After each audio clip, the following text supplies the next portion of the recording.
a former employee still has access to your most critical system. Terrifying, right?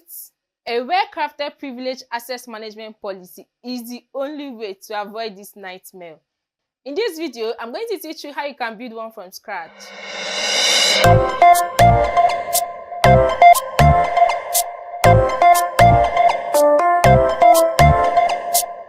What is a policy? A policy are statements of intent.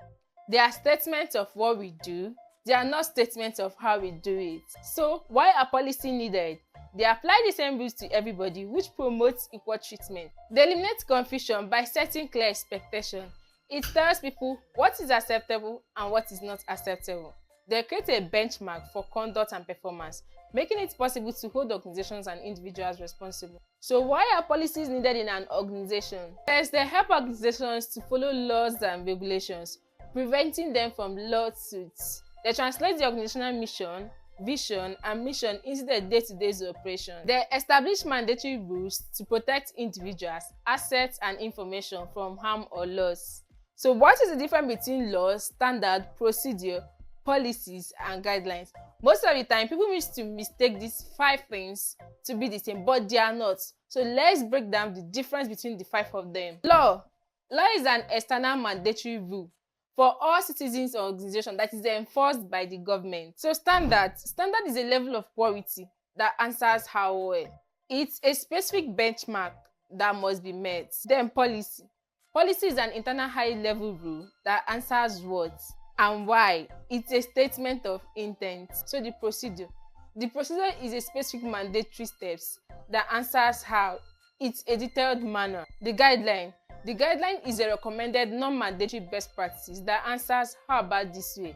It's a suggestion and not compulsion. So what are the steps to write policy with clear intent? Write for employees and not lawyers. Use languages that an average person can quickly understand. Separate the policy, the what and the why from the procedure, the how. Use simple direct languages and avoid jargon. Be precise with your words. Must for mandatory rules. Should for recommendations or best practices. Must not or prohibited from forbidding action. Use active voice to assign responsibilities. For example, employees must submit reports instead of reports must be submitted. Use a consistent template with sections like purpose, scope, and responsibility. Keep sentences and paragraphs short to increase readability. All organizational policy must be consistent. Use the same design, template, color, fonts for every of your policies. Make sure that your policy refers to what you are actually doing than what you want to do in the later future. If you have anything that you want to do in the later future, you have to remove it from your policy.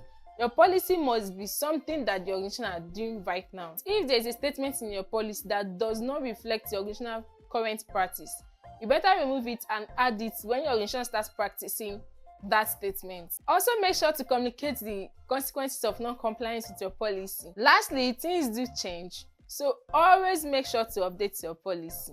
Put in place a regular review of your policy and always make sure that it's recorded that the policy has been upgraded. So just like I've said, I'm going to show you how you can develop a privilege access management policy. So let's dive into it. I'm going to be teaching you how to develop privilege access management policy. So a privilege access management policy is a security approach that regulates and monitors access to sensitive data, sensitive systems, and application by privileged users. So what are these privileged users? Privileged users are administrators, developers, or IT staffs. So what is the goal of this privilege access management? What is the goal of privilege access management? Number 1, to prevent unauthorized access. So unauthorized access, it limits access to sensitive resources to only those who need it, to only those who were permitted to do it, to only those who has access to it. Then the next importance of it is it reduces risk. The next one is it improves compliance. So it meets regulatory requirements that are demonstrating controls over privileged users. So it shows that there are controls over the privileged users.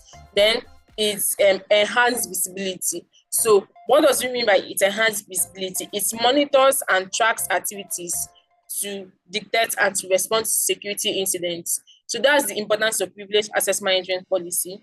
And that is why we are going to be developing one today. So we have to develop the privileged access management policy. Let's look at this scenario. Let's just look at this scenario. So Bybet Solutions.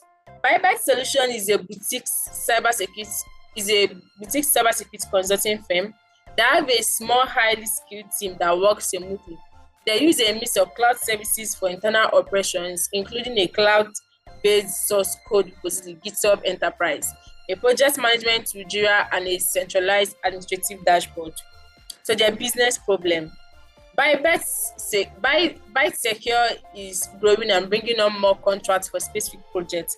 The current process of granting access to AdWorks and lacks a formal structure, creating significant security vulnerability. The goal is to perform a focused risk assessment on current privileged access practice and propose a solution to their critical assets. So, a contractor, Alex, was brought on for a 3-month project to build a new feature.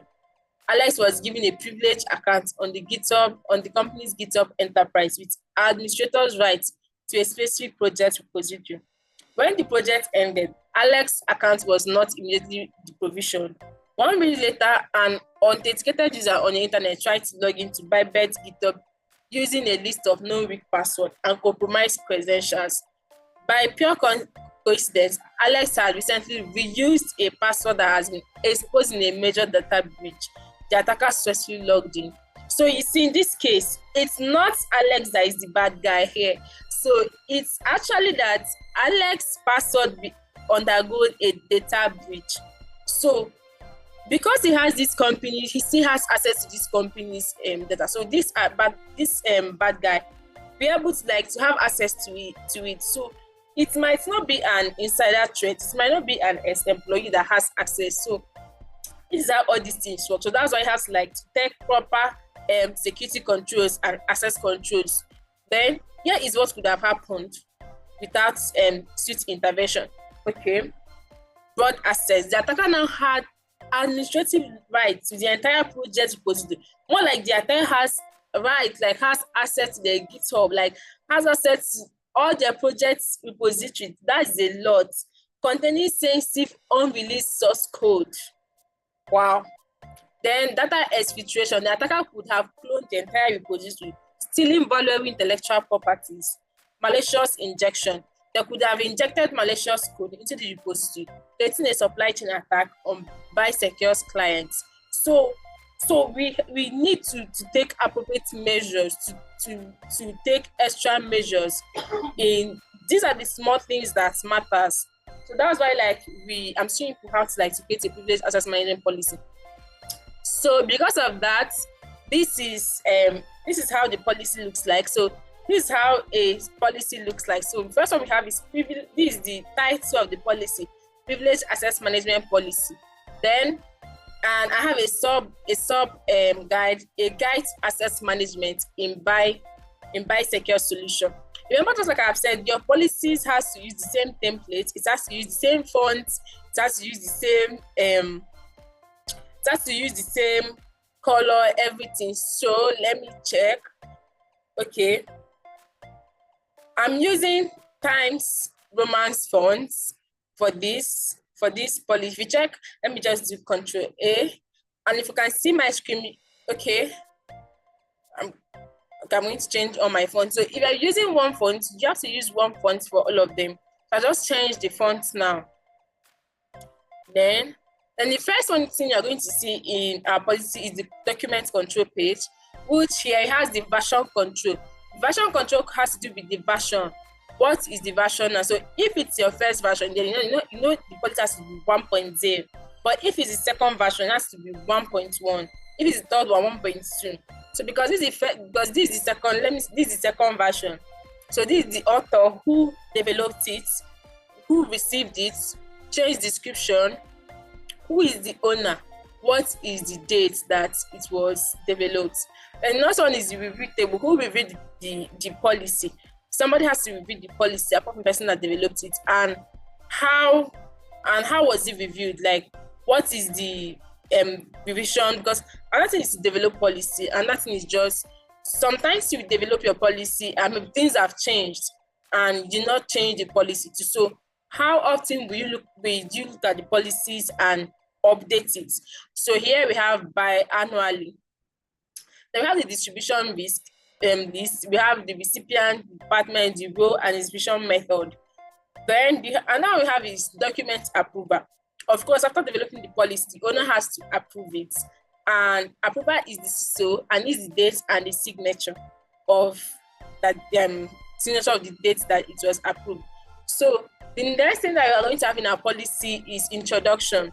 There are basic things that need to be in your policy, which number one is introduction, scope, policy statement, then policy alignment, then there is enforcement and non-compliance. Just like I've said, we have to be able to state what will happen if they did not comply to this policy. Then there have to be approval. There have to be the dates and everything that and signature of the person that approved it. So let me start from here, from the introduction. So I have to introduce what this policy is all about. So privileged access management is a critical security control that ensures only authorized personnel have elevated access rights to vital systems and data. This policy aligns with ISO 27002. So this is the standard. ISO 27002 is the guide that you can use to develop your information security policy. So to safeguard information security and to mitigate the risk associated with privileged access misuse. Effective privileged access management reduces the risk of unauthorized access, data breach, insider threats, and compliance violation. Then we have the scope.